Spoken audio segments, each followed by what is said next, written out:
What's good, Atlanta? This is the Blog and Dirty podcast where Dirty Bird is the word. If you haven't heard, I'm your host, John Buhler, lead writer, fansided.com. Got an exciting show for you guys today, but I got a little bit of an upkeep here. I said there might be a show next week with the 4th of July week. Going to be taking next week off. I've got some going to be going on a little bit of a vacation in the early part of July, but I do plan to be back here I believe on the trying to think what day of the week that would be. I think it's the 9th. I should be able to do that, and then I'll be able to have one on the 16th as well. But there will not be a show on the 2nd, but we got the final one here today for you guys, the latter part of June. Again, I got some stuff to talk about today, regarding, the Falcons' playoff chances, some of the stuff that we've seen and heard about the rookies. Also, Kirk Cousins is back in the news again, so let's talk about that. So let's get started with some let's get some vibe check going. Haven't done this in a while, so let's do it. How should we be feeling about the Falcons at this stage of the off season, and how are we actually feeling? So I would say right now I'm pretty optimistic about where this team is going. I would say more cautiously optimistic than I would probably want to be. Look, this team has done a lot of really good things over the last few years, in the draft, in a free agency, hiring some good people. It's all starting to kind of move in a positive direction here for this team. And eventually, you feel the levee's going to break and things are going to start going our way once again. But, we got to be patient. I think we were sitting there thinking, maybe last year was going to be the year for the team. I think there was just too many moving pieces. You brought in a new head coach in Raheem Morris, new staff, new quarterback, new draft picks. It just seemed like it was a little bit too – there's too much uncertainty here. But with this team, we have a lot more. We know Raheem Morris is the coach. We know Terry Fontenot is the general manager. We know that Michael Penix Jr. is going to be the starting quarterback. He has guys in his offense like Drake London, Bijan Robinson, Kyle Pitts, Tyler Algier, you name it. We know that Jesse Bates is going to be a stalwart in the defensive backfield. We have to account for, losing Grady Jarrett. But you've seen guys like A.J. Terrell and Caden Ellis really kind of step up in the back seven of the defense in more of a leadership role. So there's a little bit more steadiness here. And I tend to operate under this principle, like when you're steady and you're just kind of low-key good all day after day after day, you stack up those wins and then, you really get somewhere. I think in life, when you're a bit too chaotic, just with everything you're doing, it's hard for people to be around you. It's hard for people to ultimately trust you. It's ultimately hard to sustain any level of success. So, I'm in favor of, hitting a single every play, getting a double, and, manufacturing runs and build that way, or, gradually move the sticks as opposed to looking for like the most explosive play out there. But yeah, I would say that for the most part, we should be feeling optimistic about this team. Maybe it's a tinge like cautiously optimistic because we have been burned before. We know what this fan base, we know we are. We know who we are. We know what this team will do to us. We're incredibly loyal. We've been through some of the worst experiences of our football lives over the last decade or so. Been through a lot. But there eventually, I think it's time to kind of take our head out from the sand and kind of be ready to be excited about this team again. We are kind of waiting for the other shoe to drop, so to speak. We've kind of been conditioned to do that. But I would say for the most part, we can be optimistic about this team. I think we got to look at it from the constructs of where do we fit in the NFC, where do we fit in the NFC South, and where do we fit in the National Football League. Again, we picked 15th this past year, very much middle of the pack, could kind of go either way. Didn't pick 8th for the 4th year in a row, didn't go 7-10. We went 8-9. So our best season since 17, but still didn't have a winning record. Second place schedule, you beat the division champion, you swept them, then you split with the Panthers and the Saints. Again, I think the NFC is going to be a little bit better this year than it has been. There's not really going to be that many easy outs. I would say the Saints are going to really struggle. I'm not really bullish on the New York Giants. But then you kind of go to that next tier of teams. You may be down on the Panthers in some capacity. You may be down on the Bears. You may be down on the Cowboys. the NFC West, I think, is all kind of jumbled there. Although I may like Arizona more to be towards the top, it goes. There's not a lot of just cannon fodder in the NFC. That may present itself, but I think the Falcons are certainly going to be able to hold their own this season and beyond. So, how are we feeling about this team? Pretty good. How should we be feeling? Cautiously optimistic, and I think that's probably the best way to kind of enter this season. Have hope that it's going to turn out better, but also be prepared for a bunch of nonsense because we know who this team is and we know what they're about. So let's move on to our next topic here with some playoffs. You're kidding me? And I know I've been touching about this team has got to make the playoffs, but are we getting ahead of ourselves a bit here when it comes to making the playoffs? I wrote about this article earlier this week for fanside.com. I wrote about 5 NFL teams that are tricking fans into believing this is their year. And I had the Falcons ranked 3rd, ahead of at 5, I had the 49ers. At 4, I had the Vikings.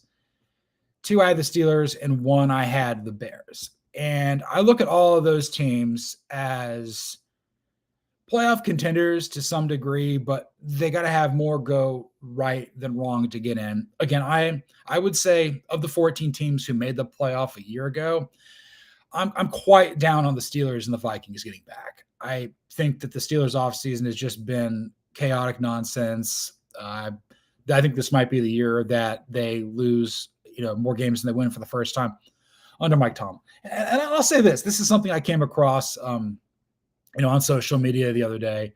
So much is made about the Steelers, like winning 10 games or so every year under Mike Tomlin.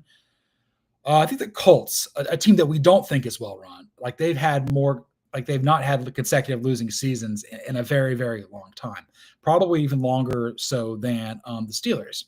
And we've also seen the same sort of thing with the Ravens, which I think have had the longest streak of that, dating back to 97, 98. So essentially like their 3rd year in existence coming over from Cleveland. Like we keep talking about the Steelers always having winning seasons, but like the Colts and the Ravens have been more impressive than them in that regard. So to tie a bow on this, when it comes to the Falcons, I try to be as objective. I try to be as fair as I possibly could with this, just from a national perspective. Look, I think you and I and everybody who loves this team and follows this team knows what it's capable of.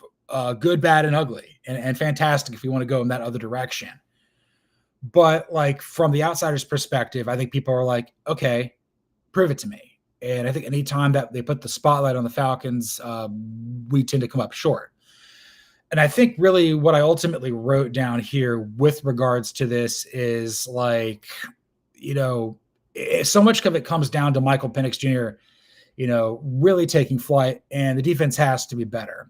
And I think, maybe Carolina's on the come up, but we may be predicting the Tampa Bay Buccaneers' demise a little bit too much. Again, I don't think the Saints are going to do much of anything this year, but like until proven otherwise, this may only be a 1 playoff team in its division. Like I think that the NFC North will probably get to the NFC East has both the Commanders and the Eagles, who I like a lot. And then, depending on how you view the NFC West, that may be where the other wild card spot comes from. Beyond Arizona, maybe it's the Rams, maybe it's the 49ers, maybe it's the Seahawks, maybe it's the Bucks, Saints, or Falcons. Maybe not Saints, Bucks, Panthers, or Falcons here. What I'm saying is I'm looking at I'll be looking at our schedule here a little bit to kind of close out the show here. And I think every year we're kind of like, oh, this team at its best could go 12-5. It's been a long time since we've won 12 games. I mean, I think the last time the team won 12 games was in 2012. I mean, even in the Super Bowl year, that team went 11-5. I mean, I'm looking for like a team that's going to be able to win 10 games a year. And I think when you do that in an expanded playoff format, the chances of you making the playoffs go up considerably. So maybe we are getting ahead of ourselves just a little bit. But again, this is all about cautiously optimistic. Of course I'm rooting for it. You should be too. Because this will provide some level of continuity and stability. If the team makes the playoffs, then that basically means everybody of note who was part of it will be back. Maybe some guys who are entering free agency may price their way out of town and go get better deals from somebody else. We don't have to pay them. But like these pieces that have been put together for this team, it's adding up. And I feel like it's time to kind of, to cash your chip in, so to speak. And it could work out in your favor here. So yes, we may be getting ahead of ourselves just a little bit, just because, the Tampa of it all. Like, is it going to be ding dong, the witch is dead? I don't know if we're quite there yet. If we hold off the Panthers and we take care of business versus Tampa, go something like 4-2 in the division again, maybe not lose pretty much all of our games versus the AFC outside of the Raiders, that would be a huge plus for this team as well. So maybe just a little bit, but like not a ton. And but yeah, I'm still really excited about this team. So yeah, let's move on to our third topic here with a further calibration to our roster. God, I love talking like Mike Smith. Smitty doesn't get the love or respect that he probably deserves in Falcons lore. Great coach. Most sustainable level of success under him. Just wish we could have won that Super Bowl from him in 2012. That would have been great for everybody. But, what was the Atlanta Falcons' best offseason move? And how does that rank among every team in the NFL? So I did write this for Fansided.com. Definitely check this out. This went live, I think, over the weekend. So I looked at all 32 teams, and essentially, I basically looked at it from the perspective of, see if I could, maybe I pulled the wrong article up. That's not that. That's the wrong one. Every team's, there we go. Here we go. We found this one. So I wrote about this earlier this week, a couple of days and stuff. Yes, we're good here. So I'm looking at this from every offseason move that every team made. This could be an extension. This could be a coaching hire. This could be a promotion from within. This could be, re-signing a player. This could be a draft pick. This could be trading for anybody. I tried to look at the positive for all 32 teams. There were some teams out there that I didn't like what they did. It's going to be a rough year for the Miami Dolphins, and I'll just leave it at that. So here's where I had the Falcons here. I had their best move was obviously drafting Georgia edge rusher extraordinaire Jalon Walker at number 15. And I had that as the seventh best move anybody made this offseason. This is the first time Atlanta has drafted a former Georgia star in either the first or second round in its history. Why the hell did it take so long? One of the reasons that I was so bullish on this is because, look, you had two teams in the division pass on him. And when you're an edge rusher or, a defensive player, a guy kind of designed to blow stuff up, you got to use every little slight to your advantage. So, the Panthers and Saints decided, you know what?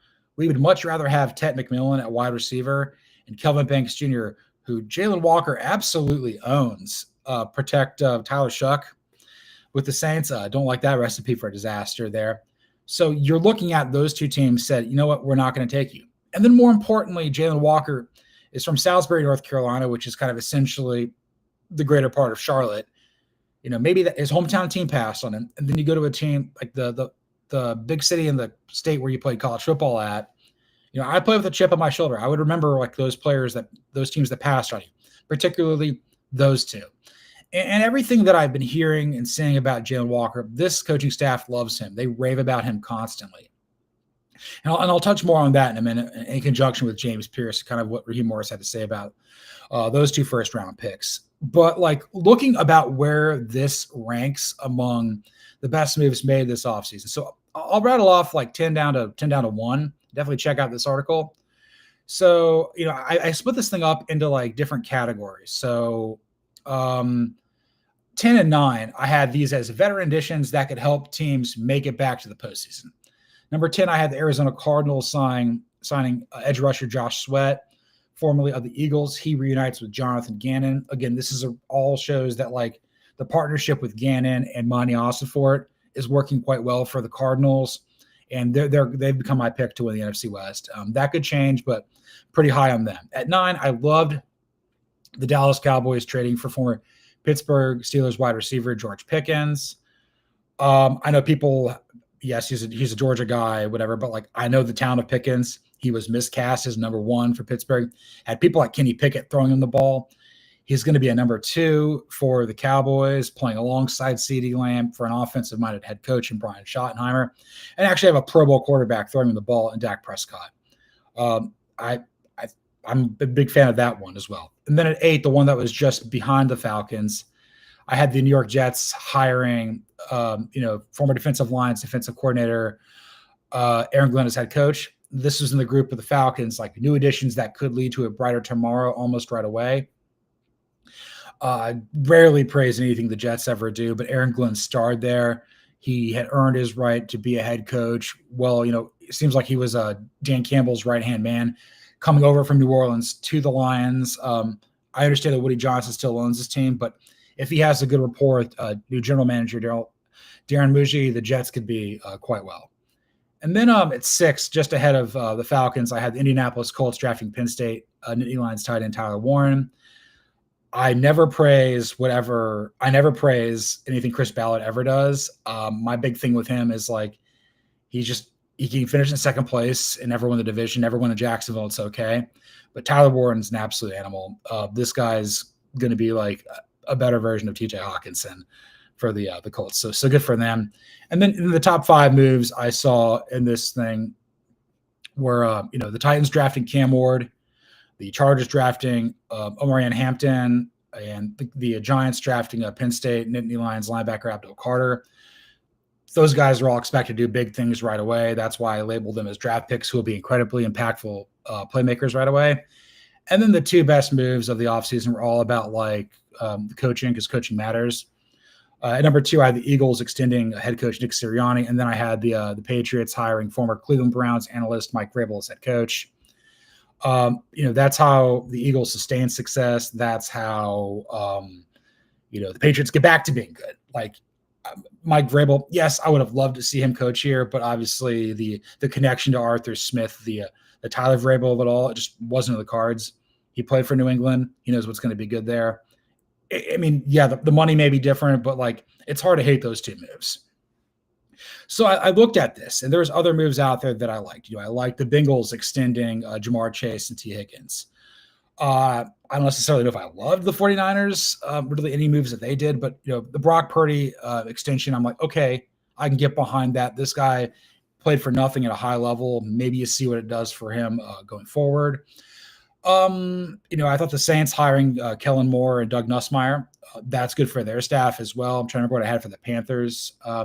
Maybe drafting Ted McMillan. I think that helps elevate Bryce Young a little bit. But again, who's going to protect him from Jalon Walker and James Pearce Jr.? Panthers' offensive line was horrible. Bryce Young's not very big. You have to keep these things in mind. So, yes, happy hump day, Christy. Welcome to the chat. If you guys have anything you want to put in the chat, just let me know. Try to keep an eye on this, running the ticker and everything like that. But yeah, the Falcons getting Jalon Walker to follow them at 15 leads me to believe that other teams ahead of them screwed up. Look, I know he's kind of more of a versatile chess piece. He's not a traditional edge rusher in the sense, but he's going to be a guy that every offense has to account for on every play. You have to figure out where he is on the field. He was so disruptive at Georgia. And what I liked about him is there are games where he just goes off. He mostly eats Kelvin Banks Jr.'s lunch. So yeah, again, maybe that guy was really great at Texas, but when Georgia played him, Texas lost and Jalon Walker ate. But I think when you have a player like this where you're focusing on him, then maybe you're not focusing on somebody else on defense in the front 7. Maybe Jesse Bates sneaks by. You got to account for him too. You got to account for AJ Terrell. And I think that what this addition for the Falcons does is you're looking at okay, Chris, you say best offseason moves, firing Lake, hiring Ulbrich, new draftees. Yeah, really revamping the defense. It's all in conjunction here. I just kind of basically feel with Walker coming in, you're looking at a player that instills fear in the opposing offenses. I don't necessarily know if he's going to be a Pro Bowl level player here, but I envision him being a multi-year starter, a guy who makes everybody around him better. Kind of I don't even know if he's a high-end glue guy in some ways, but there's things that he did at Georgia that allowed so many of his teammates to really take flight. Very selfless guy, very good teammate, got nothing but the absolute best to say about Jalon Walker, covering him and everything else. along that line. So we're going to move on to the second half of our show from the highest perch of Flowery Branch. And Raheem Morris had some things to say about Jalon Walker and James Pearce, in their early development. So this is from ESPN, NFL Nation. They put this out on Tuesday, so yesterday morning, where basically they looked at, all the first round draft picks and kind of what's going on here. So had a few articles we wrote about this on fanside.com. We've definitely touched on Ashton Genty. I wrote about Travis Hunter. I wrote about Derek Harmon. There may be other ones out there we'll touch on as well. But I'm going to read kind of what the blurbs are from Mark Raimondi about the Falcons' two edge rushers with Jalon Walker and James Pearce Jr. Really just kind of scanning through what Raimondi wrote about this. People just cannot stop raving about Walker. They just cannot do it. They cannot get enough of this guy. And I'm kind of right there with him. Caden Ellis, who's like a new team leader, has been really impressed by him, his explosiveness. Jesse Bates has really elevated his leadership role to help this guy become a mentor and a leader as well. And Raheem Morris basically says, yeah, this guy's a future team leader. This is a quote from Morris. The human, the character, the person, the player, the all-in mentality. He has those captain-like traits. And when you first meet him, you get that feel. You get that vibe from him, and he'll be one of those guys. And I'm just thrilled that we have a player who, epitomizes probably everything that Raheem Morris wants out of a defensive star. I mean, we know that he came up, he's a defensive-minded guy. I think he was like a Tony Dungy guy, if I'm not mistaken, before taking over in Tampa. Then basically it didn't work out for him his first time as a head coach there with the Buccaneers. Reinvents himself, as defensive mind in Washington here, and then goes to the LA Rams. Really cut his teeth with Sean McVay. Really think he did wonders with guys like Jalen Ramsey, Aaron Donald, Leonard Floyd. That's why Leonard Floyd's on this team. Jalen Ramsey has been tied to the Falcons, but probably not so much. And then obviously Aaron Donald's one of just the greatest players in NFL history.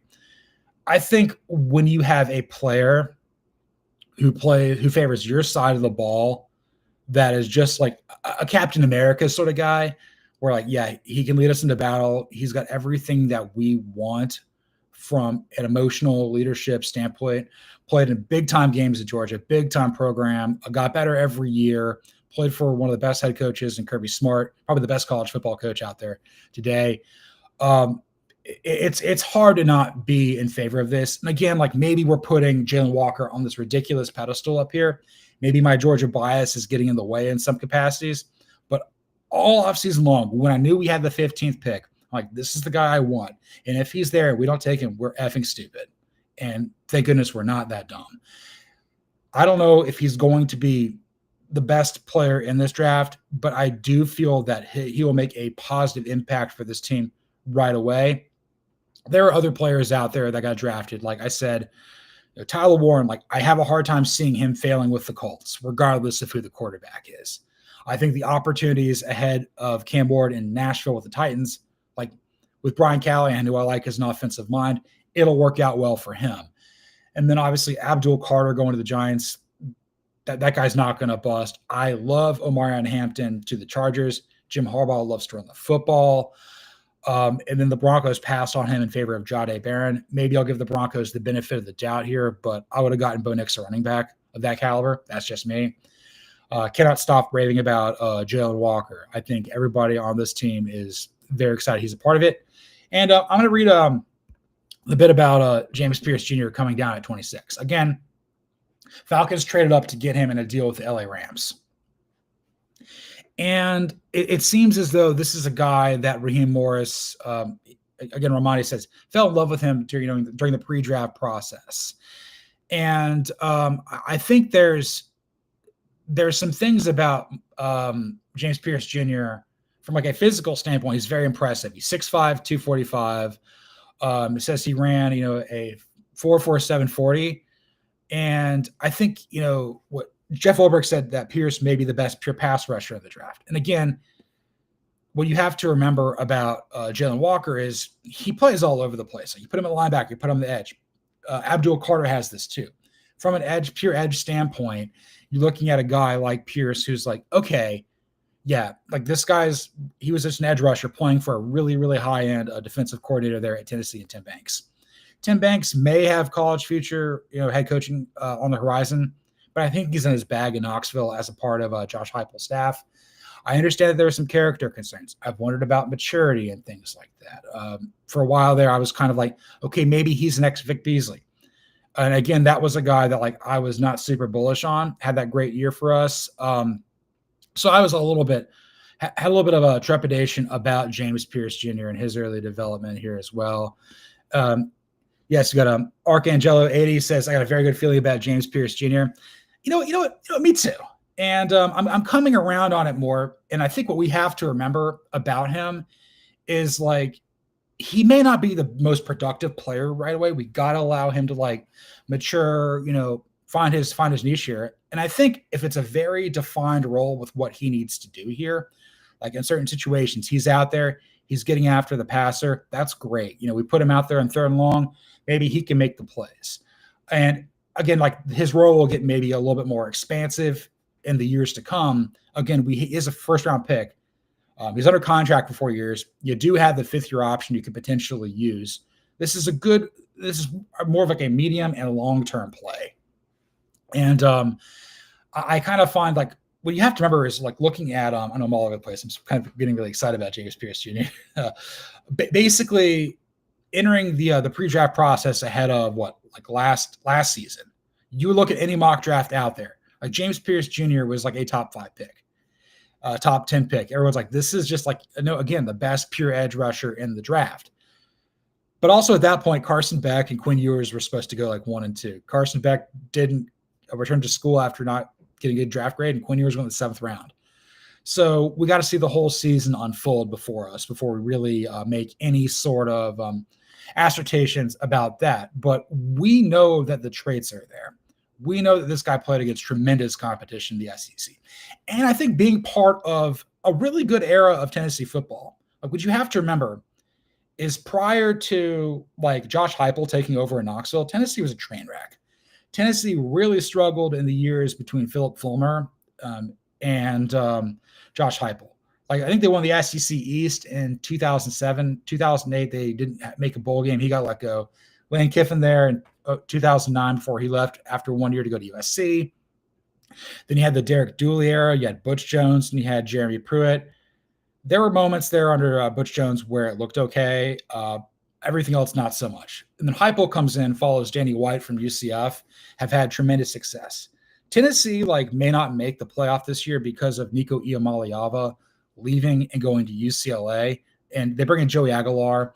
Maybe that hurts them a little bit. But I think James Pearce Jr. being part of a Tennessee team that has been highly competitive for the last several years, and then getting to the playoff, that's tremendous experience. That says there are big games on their schedule. We got to go. We got to play Georgia. We got to play Tech. We got to play Florida. We got to win the 3rd Saturday in October versus Alabama. We got to hold our own versus South Carolina, Missouri, etc. We got to play North Carolina State in non-conference. We got to be ready to go. So very, very this is the most amped I've been about James Pearce Jr. the whole part. But anyway, here's what Raheem Morris had to say. I've been really pleased at his willingness to really collaborate with the people we hooked him up with, whether it's been strength coach, whether it's been nutrition, really his buy-in, really smart, sharp, particular guy that asks a lot of questions. And I think the other thing that you have to remember too is one of the greatest Falcons edge rushers of all time, a guy I grew up with, Chuck Smith. He's a Tennessee guy too.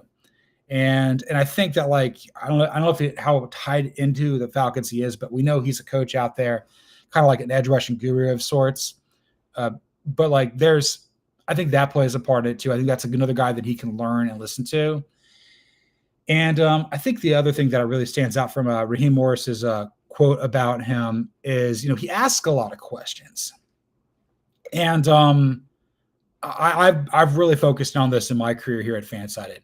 If there's a meeting where it's just my team or .com team, maybe some of the Fansided proper, whether the calls 5 people, 10 people, 80 or so, maybe not the whole 500, 600 people within the Minute Media umbrella, but I try to ask questions. I try to ask a question every meeting that's in there. And this isn't dumb for me to hear myself talk. It's asking, it's about me trying to get some confirmation of something I don't have clarity on. Maybe this inspires other people to ask questions because, like, are we good here? Do you have any questions? More often than not, no. People don't like to have the spotlight on them. And then maybe there's some times where, like, maybe it's just a word salad coming out of my mouth because I'm thinking of 4 things at the same time. And I think a guy that is curious and a guy that's asking the right stuff, that wants to get better at his craft, very, very much in favor of that. Okay, and Chris, you bring up a good point. It'll be interesting to see the endurance of all of our players. There's a 12-game run thereafter the week 5 bye. Yeah, we have an early bye here, and I'll talk about that here in the final segment of the show, looking at some potential trap games. But I think as long as I think this, like, Raheem Morris's feel was all over these guys, and I think that, like, what you have to remember is, I believe the first 3 drafts that the first 4 drafts under Terry Fontenot were all offensive guys. Yes, he's a former safety that played at Tulane, but Pitts is a tight end. London's a wide receiver. Robinson's a running back, and Penix is a quarterback. And then obviously Raheem Morris knows how important that is to helping build a team and identity and win. But, like, you also have to remember that, like, yeah, I'm a defensive-minded guy. Yes, I've coached wide receivers before and a whole team. Let me get some guys in here that I know that I want. And I would have been we may have gotten crushed, as a fan base, to watch the Falcons taking James Pearce Jr. at 15. But if this guy was like one of Raheem Morris's dudes throughout the entire process, and it's like, okay, let's make it happen. Let's get him at 26. The Rams don't care about picks. Les needs the king of F than picks. That's what it's all about. And if you're expected to contend right now and you get 2 high-end guys that you like, the more power to you. Again, the Falcons only had 5 picks this year. I think the other picks were Xavier Watts, Billy Bowman Jr. and Jack Nelson. So if you focus in on your guys and you're all in on your players, that's what I'm like. Again, I'm pretty jazzed up right now. So we're going to move on to our penultimate topic here with some blow the whistle or blow the whistle. I have to bring it up because it's kind of going on there. So Kirk Cousins is going to be appearing in Quarterback on Netflix. Will this be a distraction for the team? I'm going to blow the whistle now. I don't think so. I think it's just a nuisance at this point, and I understand that, maybe this is a way that he maybe wants to potentially show, oh, I'm still good. I can still play. I'm the best backup in the NFL. But for the most part, like, I think the team's just too locked in. I think he knows his role with the team. More importantly, I think he knows what the Falcons coaching staff is all in on. Like, look, this is Penix's team. Penix is the guy that's the future of this team. He's much younger than Cousins. He can throw the ball much further, put more spin on the ball. He's also injury prone too. And, at some point you got to be ready because, maybe Penix misses a game or 2 this year with injuries. And then you got to have a guy like Cousins go in there and save the day. Cousins is overqualified for what he's doing. But maybe his body's not holding up. Again, he's like a year or 2 older than me. He's in his mid to late 30s. He's got a wife and kids. He's married, made a lot of money, a lot more than you or I or anybody ever will. But the real big thing is, like, Joe Burrow's in this thing too. And I love Joe Burrow. Joe Burrow is probably my favorite player in the NFL that doesn't play for the Falcons. I loved him at LSU. I think he's been phenomenal for the Bengals. I hope he wins an MVP. I hope he brings that team a Super Bowl one day. Very, very, very, very much in favor of yes, Archangelo, yes, very hyped about this season as well too, brother. But yeah, like, I don't think, like, it's going to be that big of a distraction. I mean, look, they've had a Hard Knocks beyond this thing before, and I think that was an issue in 14 because it made Smitty very uncomfortable, the team as well. And I think in this day and age, like, so much has changed in, like, the last 11 years since then.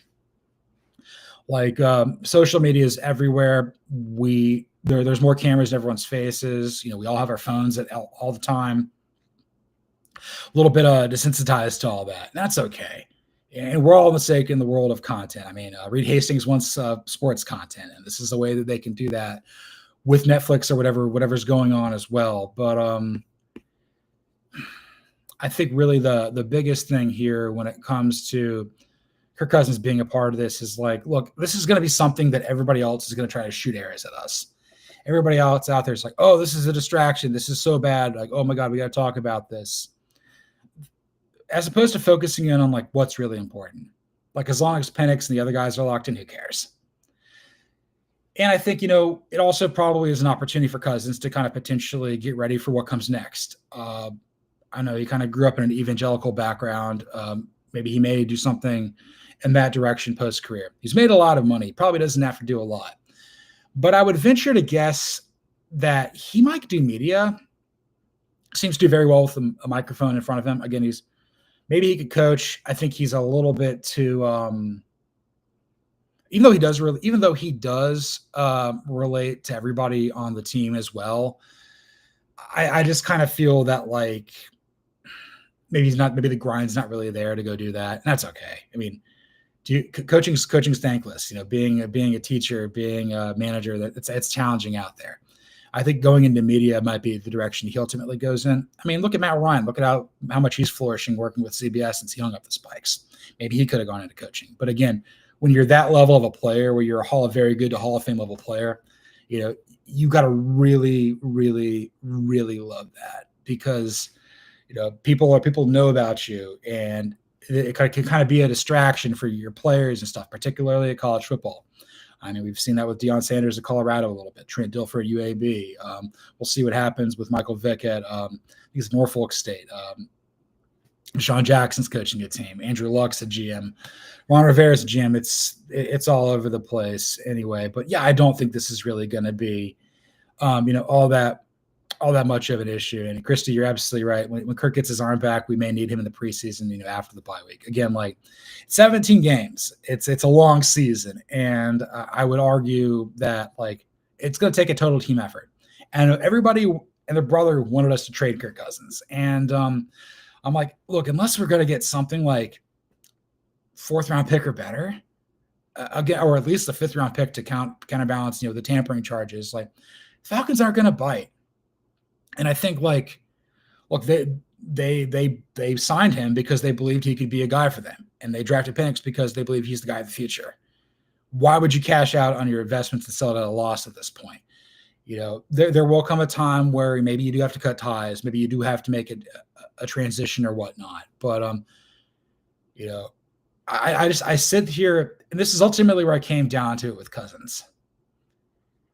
How would you feel if he was playing like up to his level with the Vikings, or what he did for the first half for us, or at times with Washington for another team, and Penix doesn't look that great or gets hurt or something?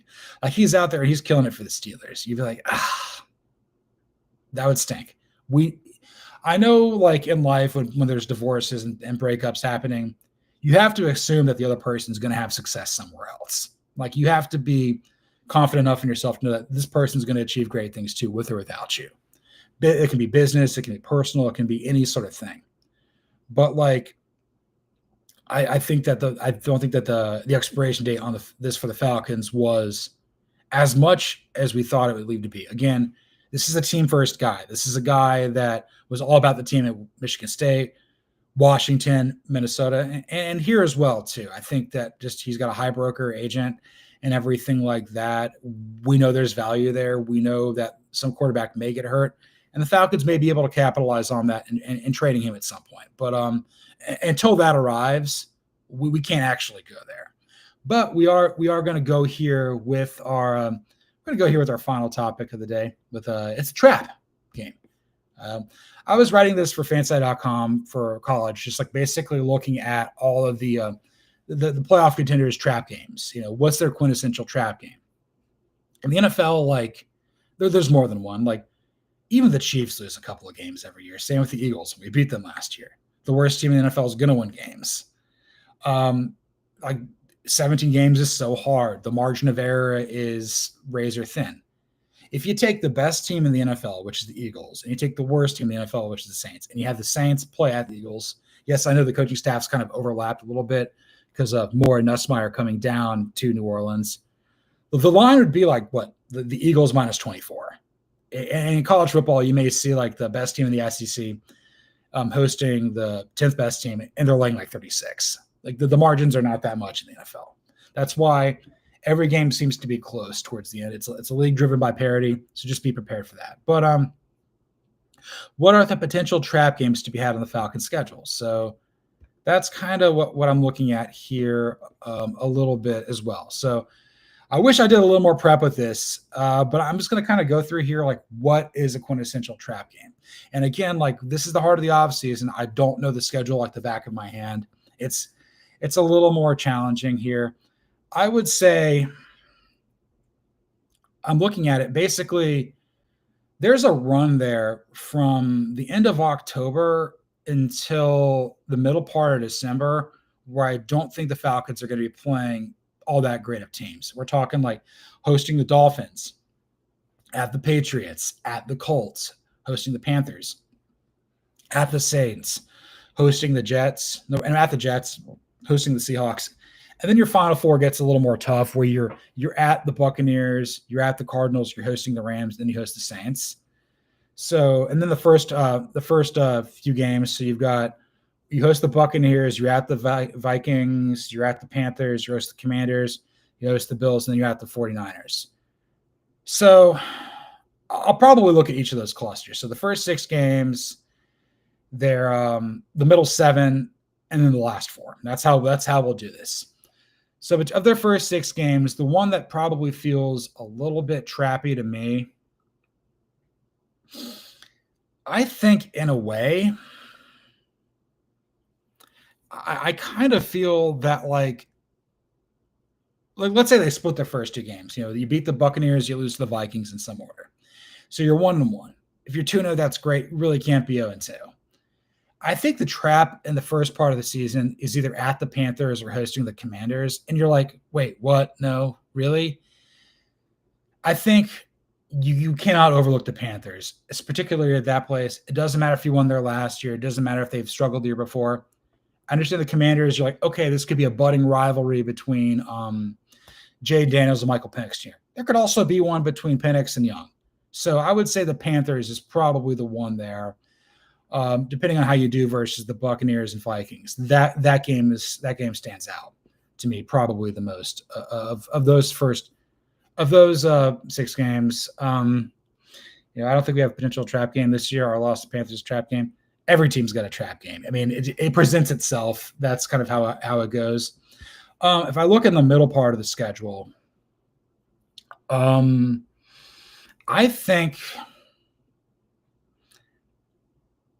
for like whatever reason, maybe overlooking the Colts in Indianapolis could be a challenge. And again, like, I'm not very high on them. I don't really trust Daniel Jones. I absolutely do not trust Anthony Richardson. But like, this is a kind of game where it's on the road where like the Falcons just don't win. We're like, you should probably win this road game. Get this one while you can. And I talk a lot of smack about the Colts. This is a team that like I think needs to just change direction, particularly in the front offense. Again, obviously with the passion of Jim Irsay, with his daughters taking over, maybe that will happen at some point. I think Shane Steichen's in a really tough spot as their head coach. But again, like, you can't lose the Colts. That'd be really tough to swallow. And then the final 4 to end the season, I would say, you got at the Buccaneers, at the Cardinals, home versus the Rams, and then home versus the Saints. Again, you probably don't really have one here because I think the Buccaneers and the Cardinals are going to be contending for playoff spots. The Rams probably as well, and it's the Saints. So maybe if I had to say one, maybe the Cardinals don't have the season we think. Maybe they kind of struggle. That's probably the closer there. But I would say if there's any trap game to be had, I think it's probably the road ones at either the Panthers or the Colts or maybe the Cardinals. I don't necessarily know if the home ones are that because they got a lot of really tough teams coming in here. You got to play Buffalo, you got to play Washington, you got to play your division rivals, things of that nature. And then obviously, I don't think you can really look at a division game for the most part. Maybe there's one on the schedule where you're like, okay, I think we can get 2, but maybe we really only can get 1. Like, maybe that's just how I've grown up rooting for this team. I know how the NFC South works. I know how it's been going for 20-something years. I just feel like the Panthers, for whatever reason, that's the team you overlook a little bit more in modern years. In the past, it had been the Buccaneers. It had been the Saints before. It had been us for some time. Like, I just kind of feel that, like, the trap game component will present itself if this team's really good. But like, every team's got one, particularly, with a 17 game schedule. I mean, I was doing it in college with 12 teams, so it's a little bit maybe more obvious. Maybe it stands out a little bit more. NFL is a little bit different because everybody's expected to lose multiple games in addition to winning a handful here too. So yeah, that's kind of what I got today. Yeah. Had my phone blowing up the whole time. The girlfriend's going to the dentist, so we gotta figure that out. So yeah. So that's essentially what we kind of got going on here today. And now a little bit, I make sure I'm going to get this absolutely right before we move on and close up the show. Yeah. Okay. Ticker's not cooperating on me for a second, but okay. This was episode 47 of the Blog and Dirty podcast. You can follow me, John Buhler, on Twitter or the X at Buhler118. You can follow the show on YouTube at Blog and Dirty FS. You can follow it on Twitter at Blog and Dirty. Yeah, be sure to read all of my content on fansided.com. Again, I cover the NFL, college football, and a national scope, a little bit more baseball national scope, although like the Atlanta Braves are mostly my team. Wrote a little bit more about the NBA of late, wrote about some of the NBA draft. Again, I kind of cover sports on a national standpoint, but again, my allegiances are college football, Falcons, Braves. That's kind of what I do. Be sure to read everything on Blog and Dirty. If you want to read stuff about the NFL, there's stuff on NFL Spin Zone. You can definitely check out ATL All Day. That was my first site with Fansided. Our regional betting network handles that. Be sure to smash that subscribe button, hit that like button. Got a lot of people watching the show right now. We're getting there, man. Got a lot of eyeballs on here, a lot more than I ever fully anticipated here. And again, like, this is kind of more of the heart of the off season. I love doing these shows. I love building this audience with you guys here on Dirty Bird Nation. This is a team worth getting excited about. This is a team that when the Braves have struggled, I've been really finding a lot of positive things to say about this team. Cannot say enough about how thankful I am to have this opportunity to come to you guys once a week. Again, there will not be a show next week, but there will be one the following Wednesday and the Wednesday after that. Again, it is the heart of the off season, so that's really kind of what's going on here. Again, be sure to follow me on Twitter there. I mean, I probably need to tweet more than just my articles. Again, off season a little bit. Got to recharge the brain here. Be excellent to each other. Get some R&R out there. Once again, thanks for listening. And this is the Blog and Dirty podcast.